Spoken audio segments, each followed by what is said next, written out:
So what do you think would be the best undergrad course if one plans to pursue law? For me, depends on the field that you want to get into when you start practicing. Ako kasi, now I'm in the corporate tax field. If I had the chance to choose again kung ano yung undergrad ko, I would have taken up accountancy.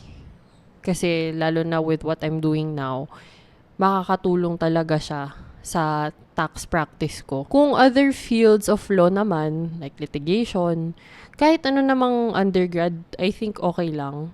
Kasi may kilala nga ako na lawyer siya ngayon pero undergrad niya something to do with medicine. Kung wala ka namang specific field na gustong puntahan, gusto mo lang maging lawyer, any undergrad would do naman.